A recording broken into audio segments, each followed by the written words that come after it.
Então, vamos passar aí para o TCC da Sayuri Hayashi. Vai falar sobre as últimas 48 horas de vida, como cuidar de alguém que está falecendo, e orientada pela nossa prezada doutora Manuela Martins. Boa tarde a todos, meu nome é Sayuri, eu sou residente da Clínica Médica e hoje eu vou apresentar o trabalho de conclusão de residência intitulado As Últimas 48 Horas de Vida, como cuidar de alguém que está morrendo. Esse trabalho, então, foi orientado pela doutora Manuela Martins, né, que é médica paliativista, que eu tenho um grande carinho, também uma admiração, e que é preceptora do estágio de cuidados paliativos. Então, bom, eu vou começar minha apresentação com uma introdução do tema, passar por uma breve visão histórica da morte, discutir um pouquinho dos objetivos do cuidado no fim de vida, como reconhecer o paciente que está morrendo, vou passar pelo manejo dos principais sintomas e, por fim, eu vou falar rapidamente sobre sedação paliativa e prescrição no fim de vida. Então, antes de dar início ao tema da minha apresentação propriamente dita, eu trouxe para vocês a definição de cuidados paliativos, criada em 1990 e revisada e ampliada em 2002 pela Organização Mundial de Saúde. Então, cuidados paliativos consistem na assistência promovida por uma equipe multidisciplinar que objetiva a melhoria da qualidade de vida do paciente e seus familiares diante de uma doença que ameace a vida, por meio da prevenção e alívio do sofrimento, através da identificação precoce, avaliação impecável e tratamento da dor e dos demais sintomas físicos, sociais, psicológicos e espirituais. Bom, essa figura ela representa o modelo atual de cuidados paliativos. Então, a gente pode perceber que, à medida que uma doença progride, a terapia modificadora de doença ela vai paulatinamente ganhando um menor espaço, ao passo que os cuidados paliativos eles se tornam cada vez mais preponderantes.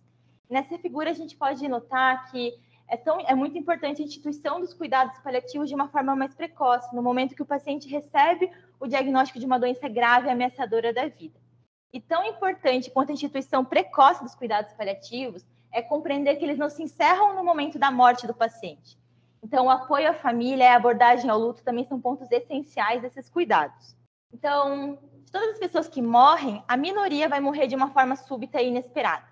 A maior parte das pessoas, mais de 90%, vai morrer após um longo período de doença e experimentar uma gradual deterioração precedendo a fase final de vida. Então, os profissionais de saúde eles podem exercer efeitos profundos durante os últimos dias e horas dos seus pacientes e dos familiares. A gente pode mudar a forma com que uma pessoa enxerga a morte. Eu trouxe essa frase da forma com qual ela foi escrita, porque do jeito que ela está aqui, mesmo em inglês, ela me tocou bastante, foi motivo de muita reflexão para mim enquanto eu estudava sobre o tema e elaborava a apresentação. Então, no instante final de vida, não haverá uma segunda chance para fazer o correto. Então, basicamente, o que eu interpreto dessa frase é que a morte é um evento único. Então, vai ser um evento único na vida daquele paciente. Então, para nós, como médicos, a gente só vai ter uma chance de prestar uma assistência de qualidade, um bom manejo de sintomas, enxergar o paciente na sua integralidade. Então, já lá em 1908, William Osler já estava preocupado em entender quais eram os sintomas experienciados pelos pacientes em fim de vida. Então, ele avaliou 486 mortes ocorridas no Hospital Johns Hopkins e viu que dessas mortes, 90 pacientes apresentaram dor, 11 ansiedade, mas para a maioria a morte foi como pegar no sono. Então, a gente precisa notar que foi uma observação lá de 1908, né? E, apesar dele ter feito esse estudo dentro de um hospital, como o Johns Hopkins, as mortes do século XIX e início do século XX, elas aconteciam primariamente em casa, com o suporte da família, da igreja e da comunidade. E elas ocorriam ao longo do curso da vida como resultado do envelhecimento e da aquisição de doenças fatais, no momento em que a intervenção médica capaz de prolongar a vida era limitada. E já no século XX, né, na segunda metade do século XX, aconteceu uma inversão desse padrão. Então, as pessoas passaram a morrer majoritariamente nos hospitais. E a partir da década de 60, o panorama da morte ele mudou drasticamente na cultura ocidental, à medida que a medicina experimentou uma ampla revolução terapêutica e tecnológica, com as terapias antibióticas, a nutrição artificial, a ressuscitação cardiopulmonar. E a morte ela passou a ser vista como um evento essencialmente fisiológico. Então, ela passou a ser explicada muito mais como uma falha de tecnologia e intervenção médica do que como resultado do curso natural esperado da vida. Esse gráfico que eu trouxe nesse slide, ele foi retirado de um artigo publicado numa revista de saúde pública em 2013, que avaliou 16 milhões de mortes que aconteceram em 45 países. E a gente pode perceber pela barra laranja que a maior parte das mortes acontecem mesmo dentro dos hospitais. Curiosamente, o Brasil ele ocupa o segundo lugar nesse, digamos, ranking ali de mortes em hospitais. Então, a partir da década de 50, foram surgindo críticos a esse modelo convencional de cuidados do fim de vida. Então, uma pessoa extremamente importante, que até hoje assim, ela é uma referência nos cuidados paliativos, é a Dame Cicely Saunders, que ela teve sua formação inicial em serviço social, posteriormente ela fez enfermagem e, por fim, ela terminou fazendo medicina. E em 1967, ela fundou o St. Christopher Hospice, que, lá em Londres, e que deu origem ao movimento de hospice moderno e que até hoje é referência no cuidado do paciente terminal. Então, também virou um centro de estudos, também de formação. Outra figura extremamente importante dentro dessa temática é Elizabeth Kubler-Ross, que foi uma psiquiatra suíço-americana e que ela sempre teve um interesse muito grande pela essa temática da morte, e ela escreveu alguns livros, entre eles o livro sobre a morte e morrer, que muita gente que já ouviu falar ou já até mesmo leu, e lá ela discute sobre as 5 fases do luto. Também, paralelamente a isso, na sociedade foram surgindo movimentos que questionavam esse modelo tradicional de cuidado no fim de vida, né? Então, nos Estados Unidos, existe um debate até hoje muito importante, né, em relação à eutanásia, por exemplo. Qual que é o objetivo, né? O objetivo do cuidado no fim de vida, o objetivo principal, ele deve ser a elaboração de um plano que enfoque no conforto e no acesso às necessidades emocionais, espirituais e sociais dos pacientes e familiares. Então, através de um diálogo honesto e empático, a gente precisa discutir as expectativas e preferências em relação aos cuidados de fim de vida. Então, lembrar que cada paciente vai ter uma história única, né? Vai ter suas crenças, sua cultura, e tanto ele quanto seus familiares, né? Então, as preferências em relação ao fim de vida podem variar bastante entre as pessoas. E também discutir as expectativas, que muitas vezes a morte é um tabu até hoje, né, pra gente. Às vezes pouco se discute na sociedade sobre isso. Então, às vezes as pessoas têm uma visão um pouco diferente, né, um pouco equivocada em relação a esse tema. Então, é importante conversar com a família sobre isso também. Então, vários estudos eles foram elaborados com o intuito de entender quais eram os elementos que indicavam qualidade no fim de vida. E, de uma forma geral, o que os estudos mostram é que os pacientes e familiares eles desejam um bom manejo de sintomas, alívio do sofrimento, cuidados que sejam consistentes com os padrões éticos, clínicos e culturais, e um processo claro na tomada de decisões. O estudo suporte, ele é um estudo que, apesar de ter sido publicado lá em 1995, ele é extremamente importante.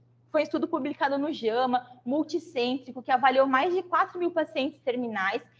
E é possível tirar várias conclusões desse estudo, e eu trouxe aqui nesse slide os elementos que indicam qualidade de cuidado no fim de vida apontados pelo estudo suporte.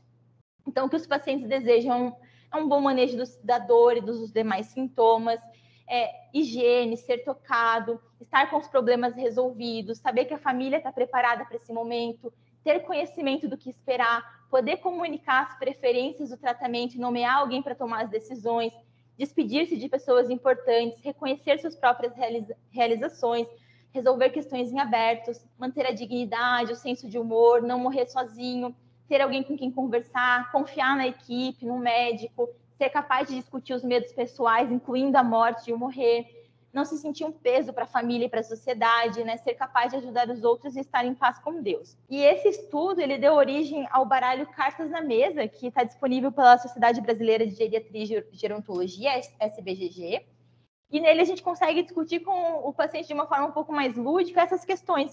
O paciente ele pode jogar sozinho, pode jogar com um familiar, e aproveitar esse momento para ele elencar o que para ele é prioridade dos cuidados de fim de vida. E tudo isso é muito importante, mas também é importante reconhecer o paciente que está morrendo, né? Então, a fase ativa de morte ela é definida como um declínio irreversível no status funcional que precede a morte, e vai durar de poucas horas a dias e ocasionalmente semanas. E reconhecer que um paciente está na iminência de morrer é um pré-requisito para se prestar cuidados de qualidade no fim de vida, porque permite estabelecer expectativas realísticas e planejar esses cuidados, né? E um atraso nesse reconhecimento vai resultar num manejo inadequado e num acesso insuficiente aos cuidados psicossociais, espiritual, tanto para o paciente quanto para os familiares. De uma forma geral, os estudos mostram que os sinais clínicos eles são a forma mais confiável de identificar um paciente em fase ativa de morte. E é muito importante também que, à medida que a morte se aproxima, é importante envolver a família e educar ela sobre as mudanças que vão englobar esse processo de morrer. E aproveitar esse momento para discutir decisões potencialmente difíceis, né? Então, sempre antecipar essas discussões para evitar deixar para aquele momento final, né? E também é um momento de muita angústia para a família, né? Então, conversar com eles que o que eles estão vendo pode ser diferente do que o paciente está experienciando, né? Nessa imagem aqui, eu trago os principais sinais e sintomas dos pacientes que estão em fase final de vida. Então, o paciente ele apresenta uma fraqueza intensa e progressiva, passa a ficar mais restrito ao leito, a dormir na maior parte do tempo, pode ter uma indiferença a alimentos e líquidos, alguns desenvolvem disfagia, uma desorientação no tempo com redução da tensão, podem ter incontinência, retenção urinária, até mesmo oligúria, podem ter mudanças no padrão respiratório, então o ritmo de Cheyne-Stokes, por exemplo, podem ter uma respiração ruidosa com acúmulo de secreção, que a gente chama de sororoca, né? Perda da habilidade de fechar os olhos, as extremidades ficam cada vez mais frias e moteadas, e podem ter alterações de status mental que varia desde um estado de coma, de rebaixamento, até de agitação. Então, esse slide ele representa um trabalho que foi publicado na revista Cancer em 2015, que mostrou que o uso do PPS, que é a escala de performance paliativa, associado à presença ou ausência do suco nasolabial pendente, pode ser usado para predizer a mortalidade em 3 dias. Então, o PPS menor ou igual a 20, associado à presença do suco nasolabial pendente, prediz uma mortalidade de 94% em 3 dias, né? Então, eu trago essa imagem, que por trás dela é muito curioso, assim, que foi tirada por um fotógrafo alemão, que ele fez um trabalho muito interessante para refletir sobre a questão da morte, e ele acompanhava pacientes terminais em hóspices e fotografava o paciente antes da morte e logo após a sua morte, né, em seguida da morte. E aqui nessa imagem a gente pode ver na primeira fotografia um suco nasolabial bem evidente, né, bem arqueado, e já na segunda fotografia um suco nasolabial pendente quase que desaparecendo. E à medida que a morte se aproxima, alguns sinais e sintomas, como anorexia, fadiga e fraqueza, eles vão se tornando mais evidentes. Porém, para o paciente, eles acabam ganhando uma importância menor, né? Já sintomas relacionados a conforto, como dor, delírio, dispneia, medo, ansiedade, eles se tornam mais importantes para o paciente em fase final de vida. Essa tabela eu trouxe para ilustrar os trabalhos desde 1990 até 2015 que tentaram avaliar a prevalência dos sinais e sintomas no final de vida. Acaba que varia bastante a prevalência entre os estudos, porque a população estudada foi um pouco diferente, né? Então, avaliar sintomas em pacientes com câncer ou pacientes com uma insuficiência cardíaca ou DPOC terminal vai ter sintomas diferentes. O desenho do estudo, se o estudo foi num hospice, na casa ou se foi no hospital.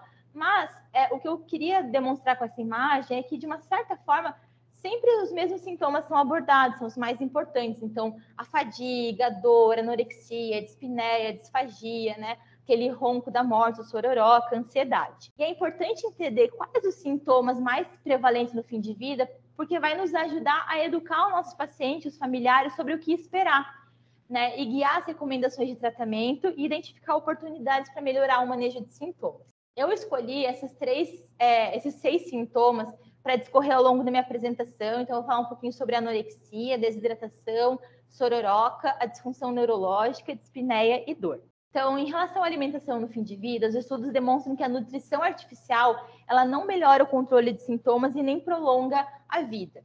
E que, inclusive, o jejum ele pode ser benéfico por gerar uma sensação de bem-estar relacionada a um efeito anestésico resultado da cetose. E é muito importante fazer com que conversar com os familiares, até mesmo com a equipe, que às vezes tem a equipe da enfermagem ou a equipe da nutrição pode não estar muito habituada com esse tema, e conversar com eles que a perda de apetite é esperada nessa fase da vida, né? Que o alimento muitas vezes não é apetitoso, pode causar náusea, né? E que a função de nutrir, né, de absorver os nutrientes já não é mais tão importante nesse paciente. Essa imagem aqui eu trouxe para mostrar que vários fatores eles acabam tendo uma interferência nessa redução de ingesta alimentar. Então, o paciente vai ter uma resposta inflamatória, mudanças neurohormonais, vai estar num estado hipercatabólico, vão ter sintomas como disfagia, xerostomia, mucosite, constipação e até mesmo algumas coisas indiretas, como o delírio, sonolência, depressão, fadiga, tudo isso reduzindo a ingesta alimentar do paciente. E assim como o jejum parece ser benéfico, a desidratação nas últimas horas de vida ela pode não causar sofrimento e, inclusive, atuar ali numa liberação de endorfina, promovendo uma sensação de bem-estar. Então, e nos pacientes terminais, a desidratação ela pode estar associada a um alívio de sintomas, como tosse e congestão. Vai reduzir a diurese, então vai ser menor a necessidade de cateterização, menor troca de fraldas, pode ajudar no manejo da diarreia, vômitos e edema. E apesar da hidratação ser algo muito corriqueiro para a gente, parecer ser algo muito inocente, a gente tem que entender que isso também gera efeitos colaterais, né? Então, os pacientes muitas vezes têm uma rede venosa mais frágil, né? Geralmente são pacientes mais desnutridos, caquéticos, que às vezes acabam perdendo com mais facilidade o acesso. A enfermagem precisa de mais de uma tentativa, né?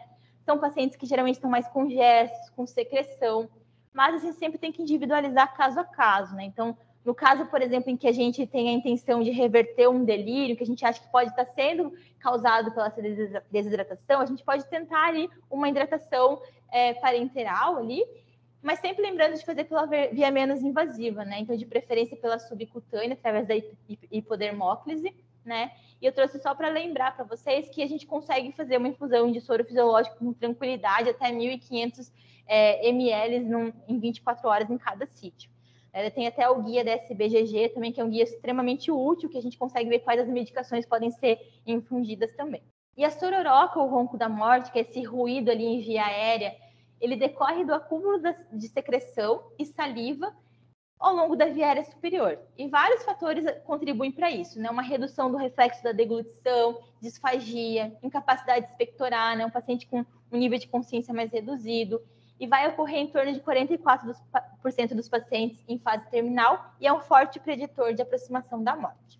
Então, é muito importante garantir para os familiares que esse acúmulo de secreção raramente vai gerar sofrimento para o paciente, embora possa ser muito incômodo para quem está acompanhando esse paciente, né? Até mesmo alguns médicos podem se sentir angustiados com esse fenômeno. E a gente pode lançar mão de algumas medidas, como o reposicionamento do paciente no leito, né? Com a lateralização da cabeça e a elevação da cabeceira.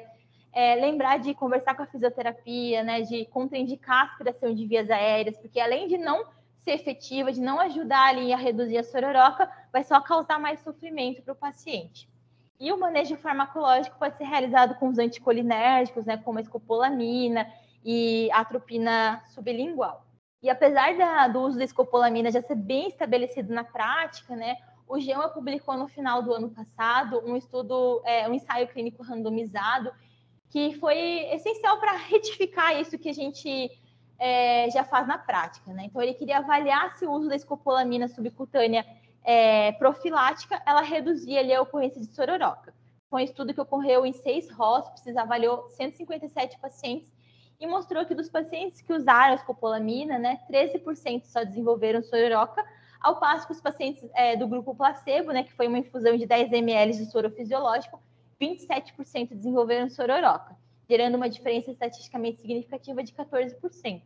Então, o uso profilático da escopolamina ali naquela dose de 20 mg de 6 em 6 horas, subcutânea, é superior ao placebo e não vai agregar maiores efeitos colaterais. Em relação à disfunção neurológica no fim de vida, então ela é resultado de múltiplos fatores irreversíveis e geralmente se manifesta como um dos 2 padrões definidos como rotas da morte. 70% a 90% dos pacientes vão seguir pela rota usual. Na rota usual, o paciente, então, vai experimentar um nível de sonolência, letargia, obnubilação, semicoma, coma até a morte. Já nessa rota mais difícil, que é a minoria dos pacientes que vai enfrentar, o paciente pode ter uma agitação importante, confusão, tremores, alucinação, até crises convulsivas, até chegar no estado de coma. E o delírio hiperativo, ele pode ser o primeiro sinal de evolução para essa rota mais difícil. Então, é importante conversar com a família e com a equipe sobre as causas e o caráter definitivo e irreversível dessa condição. Também é apropriado a gente avaliar e abordar fatores que sejam potencialmente reversíveis, né? Como dor, retenção urinária, constipação grave, que a gente acha que pode estar contribuindo. E os neurolépticos, eles são a primeira escolha no manejo do delírio reversível. Já o delírio irreversível, ele pode acometer os pacientes nas últimas horas de vida e não vai responder aos tratamentos convencionais. Então, apesar do benzodiazepínico não ser o tratamento de primeira linha para o manejo do delírio, né, nos casos do delírio irreversível, ele pode ser usado quando o objetivo é a sedação. A dispneia está presente em até 70% dos pacientes nas últimas 6 semanas de vida, ela é multifatorial e ela acaba se tornando cada vez mais refratária às intervenções nos últimos dias de vida, uma vez que as causas mais frequentes são menos reversíveis, né? Como aquela fadiga intensa que o paciente vai experimentar, né? Algumas causas restritivas. E os opioides, eles são os agentes mais estudados no controle agudo da dispneia e vão atuar na redução da sensação subjetiva da falta de ar, e frequentemente a ansiedade também está associada à dispneia. Então, às vezes, a gente pode associar ao opioide um benzodiazepínico, né? E no caso da dispneia refratária, que gera um sofrimento intenso do paciente na fase terminal, a sedação é uma opção a ser considerada. E por último, a dor, ela vai afetar profundamente a qualidade de vida e vai contribuir significativamente para o sofrimento do paciente no fim de vida. Ela é percebida pelo sistema nociceptivo, mas ela vai ser mediada centralmente pelas percepções subjetivas de cada um. Então, a dor é extremamente individual, né? E vai ser afetada negativamente por outros fatores, especialmente no fim de vida. Né? Lembrando do conceito de dor total da Cicely Saunders, né? Então, a dor, ela não separa corpo, alma e espírito. E um bom controle da dor vai requerer uma avaliação adequada de todas as possíveis causas. Então, não é só você prescrever um opioide para resolver, né? Você precisa avaliar o que está gerando dor nesse paciente. Os opioides, eles são a base do controle da dor nos doentes terminais. 70 a 90% dos pacientes com câncer vão ter dor significativa que requer o uso dos opioides. E a escada analgésica da dor da OMS, ela é a abordagem padrão para o tratamento da dor em todos os pacientes, né? A sedação paliativa, então, ela se torna importante quando os sintomas físicos e psicológicos, eles vão se intensificando e se tornando mais difíceis de controlar. Então, a gente pode atribuir ao sintoma, o termo refratário aos sintomas, quando esses sintomas eles não são adequadamente controlados, apesar de esforços agressivos para instituir uma terapia tolerável e que não comprometa o nível de consciência. As medicações mais utilizadas são os benzodiazepínicos, em disparado o midazolam. Neurolépticos e antipsicóticos também podem ser usados, como a clorpromazina, e menos frequentemente a gente vai precisar abrir mão de barbitúricos e agentes anestésicos como o fenobarbital, propofol. A gente sempre vai começar com uma titulação da dose para atingir o alívio adequado, então sempre usando a dose mínima necessária e posteriormente a gente vai deixar uma terapia contínua para garantir a manutenção desse efeito. E a intensidade da sedação também vai ser muito variável para atingir o alívio adequado. Então, cada paciente vai responder a um nível de sedação. E todo paciente em fim de vida, a gente precisa parar e rever a prescrição. Acho que a gente já faz bastante isso quando a gente passa no estágio de cuidados paliativos, né? Então, a gente não é infrequente a gente encontrar pacientes em fim de vida usando ainda profilaxia para tromboembolismo, usando estatina, prevenções primárias. Então, a gente sempre tem que focar no conforto do paciente e deixar a menor quantidade de medicamentos necessários, né? Lembrando que todos os medicamentos eles podem interagir, podem gerar efeitos adversos. E também antecipar a ocorrência de disfagia, né? Lembrar que esses pacientes vão ter um rebaixamento de nível de consciência, podem ter a disfagia. Então, a gente nunca vai deixar os medicamentos sintomáticos na via oral, quando o paciente ele não vai conseguir, né, ingerir essa medicação. Então, a gente vai preferir a via menos invasiva, né, de preferência a via subcutânea. E para encerrar a minha apresentação, eu trouxe uma frase da Cicely Saunders que eu acho que resume a intenção toda dessa apresentação. Então, ao cuidar de você no momento final de vida, quero que você sinta que me importo pelo fato de você ser você, que me importa até o último momento de sua vida. E faremos tudo que estiver a nosso alcance, não somente para ajudá-lo a morrer em paz, mas também para você viver até o último dia de sua morte. Obrigada. Então, Sayuri, parabéns pela tua apresentação. Acho que é um tema que aqui no HC temos orgulho de ter ser tão discutido, né? Ter toda a equipe do Cuidados Paliativos trabalhando conosco, a inserção da residência também com esse tema desde o R1, né? E fico muito feliz de acompanhar você ao longo da R2 e já no horizonte o início da residência em nefrologia, agora em março, ter desempenhado esse trabalho e essa apresentação que ficou ficou sensacional, ficou muito boa mesmo. Eu já vi bastante apresentações de cuidados paliativos, mas acho que eu diria dizer que essa é uma das mais, ou a que mais, juntou tanto o caráter mais, assim, humano, né? Acho que os cuidados paliativos têm essa questão de unir ciências da saúde, né? Trabalho científico, mas tem com uma parte mais das ciências humanas, ciências sociais também, por lidar de tantos aspectos e também até burocráticos. Gostei muito da forma em que você pincelou e abordou cada um dos tópicos, trouxe evidências e resultados extremamente atualizados, alguns ali até eu vou acompanhar a gravação depois para pegar a referência que eu não conhecia ainda, então são coisas muito interessantes e além de ter colocado a referência de cada um deles, junto com a parte gráfica, a disposição dos slides que ficou muito boa também. E no serviço de nefrologia, acho que é uma mudança de paradigma, né? A nossa geração, acho que posso dizer que faço parte dela, a questão como encara de forma diferente quando a medicina, os medicamentos e, enfim, a intervenção não tem bom conforto para o paciente, né? Então, acho maravilhoso você começar a viver dessa forma. Também temos ali a doutora Cássia, que esse foco em nefrogeria, em cuidados paliativos na nefrologia, acho que vocês vão formar uma dupla, né? Com a Laís, com seu futuro é igual ao Lucas também. Vou passar a palavra, acho que para a doutora Manu,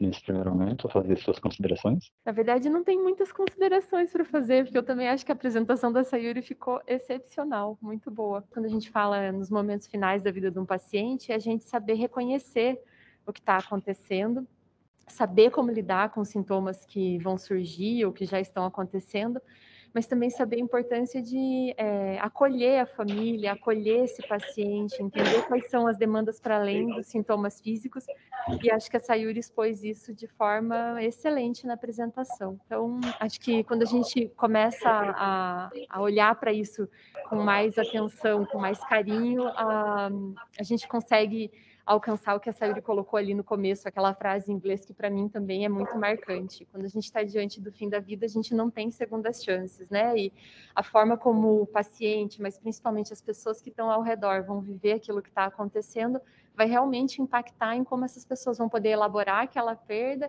e como elas vão vivenciar a própria morte. Então, acho que falou tudo ali. Então, parabéns, Sayuri, arrasou.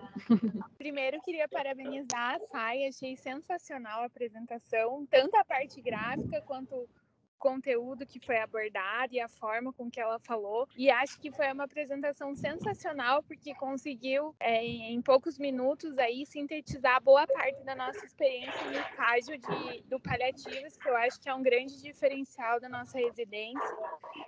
E de coisas que a gente está sempre aprimorando e aplicando na nossa prática na residência e fora dela. E até tive a oportunidade de aplicar isso até na minha vida pessoal com a contribuição da doutora Manu. Então, isso sempre me toca ainda mais quando prende uma orientação dela. Então, assim, não tenho muito o que agregar de conteúdo, mas parabenizar que foi maravilhosa a apresentação. Obrigado, Gabi, pelos comentários, e eu estava até refletindo aqui, né, Manu, a gente daqui a pouco está conversando da entrada dos novos residentes, e acho que eu vou tornar a aula da Sayuri obrigatória para eles assistirem já durante o primeiro mês, né, às vezes o contato de alguns conforme a escala lá no final da residência, mas ficou uma síntese maravilhosa aí para uma introdução bem completa, bem extensiva para todo residente, todo R1 novo da clínica médica, ter esse assunto assistido e dominado já no primeiro mês.